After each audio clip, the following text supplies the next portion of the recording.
tawagin po itong Davao model or Davao style? Mr. Chair? I cannot control the semantics. Mr. Chair, yes of or the no? metaphor. Davao style? Do not ask me to answer yes or no. You are not an investigator. Mr. Chair, tayo po ay nasa investigasyon kasalukuyan, Yes, Mr. but you Chair. are not an investigator. Why are you asking me to answer Mr. Chair, yes or no? tinatanong ko lang naman. Chair, point of Session order. suspended.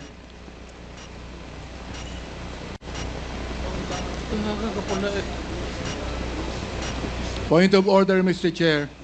Ano ka, pulis? Ang tinatanong ko lang, sa particular question na yon, maaari naman siyang sagutin ng yes or no. And then the explanation, Mr. Chair. Opo. Mr. Do Pres- not control my answer, kung Your Honor. This is not an inquisition. This is a democratic process of investigation. Okay. Thank you, Mr. President. Now, Mr. Chair, I would like to direct my questions, Mr. Chair, to Rodrigo Duterte.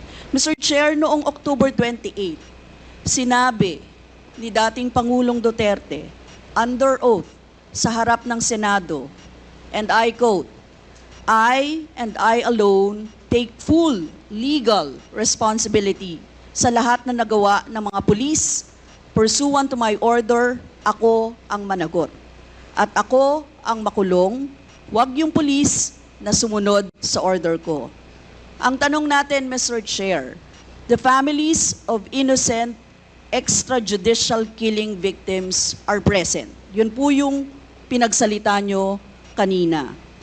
So can the former president look them in the eyes and say once more that he takes full legal responsibility for the deaths of their loved ones, Mr. Chair?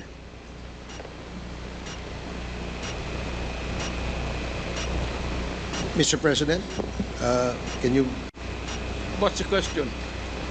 what is the question? Can you repeat the question? Mr. Chair, sinabi niya po na full responsibility. So, Mr. Chair, totoo ba yan? Correct. Very correct. Since I was a president, and there was this, until now, serious problem about drugs, I had to issue or make a policy statement about drugs. At all that happened, yung nangyari pursuant to my order to stop the drug problem in this country, akin yun. Akin na akin yun. Ako ang nagbigay ng order kasi ginawa nila illegal or legal, akin yun. Thank you, Mr. Chair. I take full responsibility for it. Thank you, Mr. Chair. Yun po yung tanong ko. Yung families of innocent extrajudicial killings, kayo din. File the case in court. Mr. Walang Chair. problema. Nandiyan ang korte. Yes, Mr. Chair. Second question ko. Responsable kayo kasi polisiya nyo yon. Kumbaga, tatak Duterte. Dahil polisiya nyo rin yan, tama ba? Sa Davao. Nung nasa Davao pa kayo. Tama ba na tawagin po itong Davao model or Davao style? Mr. Chair? I cannot control the semantics. Mr. Chair, yes of or the no? metaphor. Davao style? Do not ask me to answer yes or no. You are not an investigator. Mr. Chair, tayo po ay nasa investigasyon kasalukuyan, Yes, Mr. but you Chair. are not an investigator. Why are you asking me to answer Mr. yes Chair, or no? tinatanong ko lang naman. Chair, point of Session order. suspended.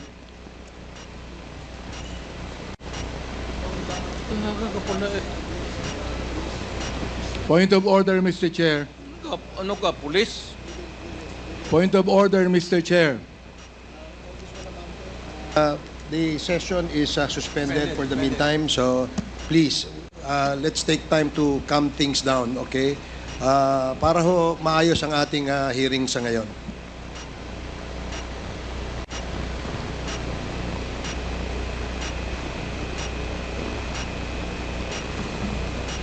Hearing is resumed. Please proceed, Congresswoman Rosas. Yes, Mr. Chair. Napakasimple lang po ng tanong ko. Tinatanong ko lang po kung yes or no, Davao style ba yung inyong modelo. Mr. Chair, ayaw niya sagutin. So, Mr. Chair, hindi ko maintindihan yon. I'm What is sorry. your personality, Your Honor?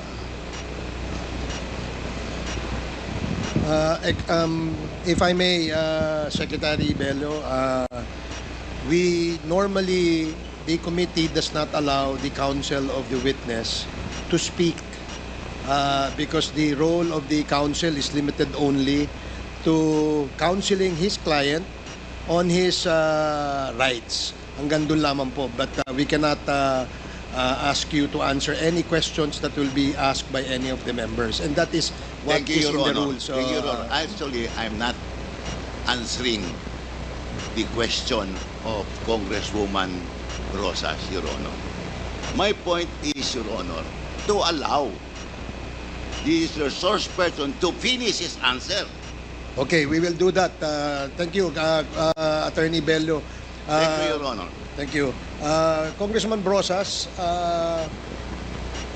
maybe it is perhaps the former president would like to elaborate on his answer. We may ask questions that is answerable by yes or no, and as much as possible, we would ask the resource person to say only answer yes or no. But if he wishes to elaborate, and as long as it is germane and related to the answer to your question, we will allow that. But Yes. we will make it very, very short. Yes, Mr. Chair. Pwede namang mag-expound, Mr. Chair. Ang tinatanong ko lang, sa particular question na yon, maaari naman siyang sagutin ng yes or no. And then the explanation, Mr. Chair. Opo, opo. Mr. Do Pres- not control my answer, kung Your Honor. This is not an inquisition.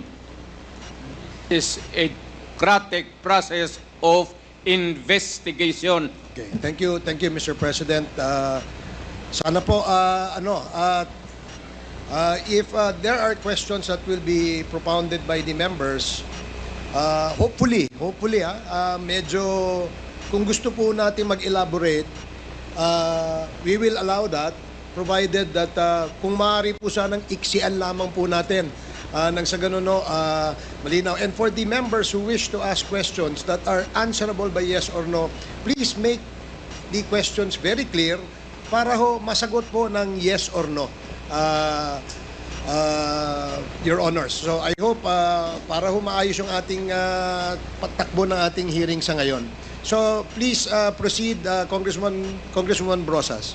Yes, Mr. Chair. Mr. Chair, ang tanong ko, sinasabi nyo rin na ang war on drugs ay talagang utos nyo.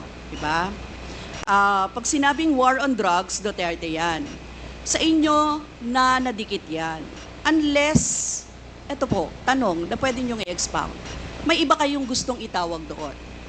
Meron po ba kayong gustong ibang itawag doon? Wala na po. Sabi ko, I assume full responsibility for whatever happened in the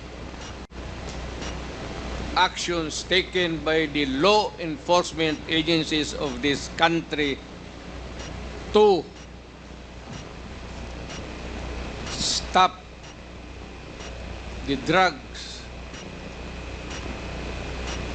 or the serious problem of the drugs affecting our people. Mr. Chair, next question. Nung naging mayor po kayo, sabi nyo naging safe ang Davao. Tama po ba?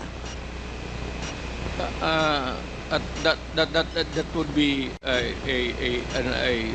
that should be answered by a third person. I would not be answering that. It would be presumptuous of me to conclude. Hindi ako magsabi. I never said that Davao City was not publicly. Mr. Chair, as mayor, masasabi nyo na naging safe ang Davao sa panahon nyo? Talaga. Kasi Talaga. walang kriminal sa kalye, Talaga. walang snatcher, Walang snatcher. walang akyat bahay, Walang akyat bahay. walang magnanakaw, Walang magnanakaw. walang mamamatay tao. Walang mamatay tao. So yun po lahat, yes. Oh. So walang mga kriminal o walang insidente ng kriminalidad, bakit po? Merong mga incident, not totally. It would be a dream of a city not to have any criminal incidents or violence. Pero overall, Davao City was safe. If the test or standard would be that a citizen of the city can walk all over the city and men and children can go home safely, unmolested, undisturbed. That was the standard that I gave to the police of Davao City. Mr. Chair, I would like to ask, no, hindi ba nagkandamatay sila sa panahon na yon? Marami po. Sino-sino po ang mga pumatay? Wala akong listahan yan, ma'am.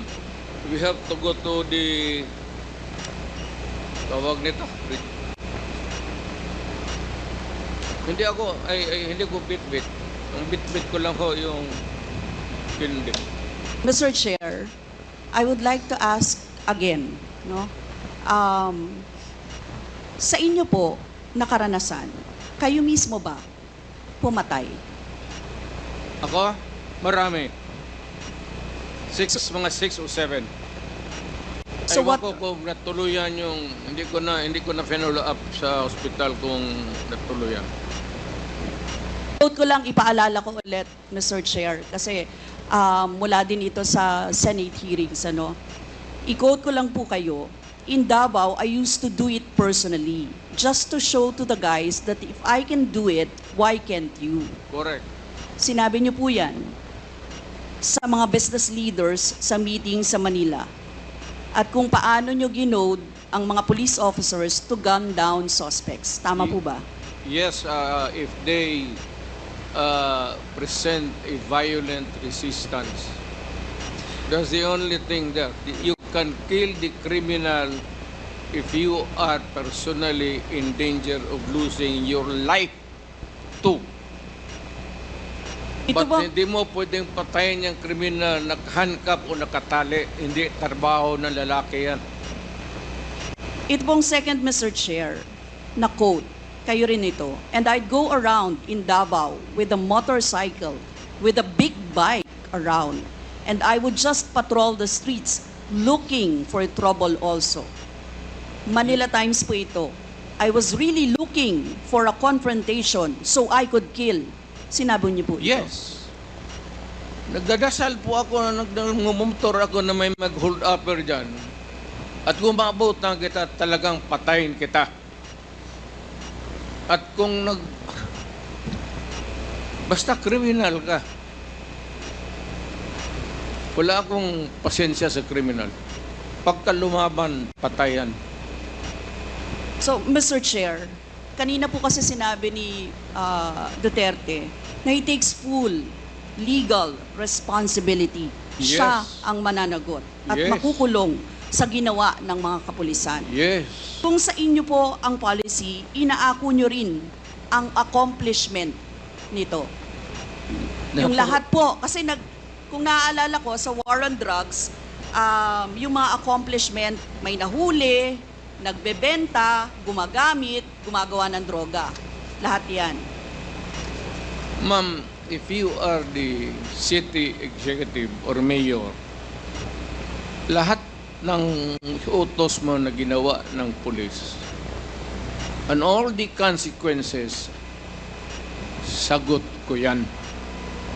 Pati ang ginawa ng pulis, sagot ko yan. Pati po yung accomplishment kung may nahuli, enforcement of law yun, accomplishment din po yung na-confiscate na drugs. Tama ba? Lahat ng trabaho ng pulis, because you are the mayor, inutos mo yan, and the consequences, or sometimes an incident can go right and go wrong. Protektahan ko yung pulis kasi ako ang mayor. Hindi magtrabaho yung pulis, matakot yan kung hindi mo backupan. So lahat ng trabaho ng pulis, nung ako'y mayor, for the longest time, akin yan. So, Mr. Chair, alam niyo po ba kung ilan ang arrested sa mga drug operations at how much ang drug na na-seize nung time na yan? Ma'am, I was not notified in advance that I have to make an accounting for the arrested persons in Davao City. That is, I would not want to. That would not be a proper question. For a Mr. Chair, resource sabi person. niyo yung accomplishment report sa inyo yan. Accomplishment, yes. Accomplishment is another thing. But you see, to ask for the number of arrests or killings, that would be a stupid question. Mr. Chair, sinabi po ninyo na aakuin nyo lahat.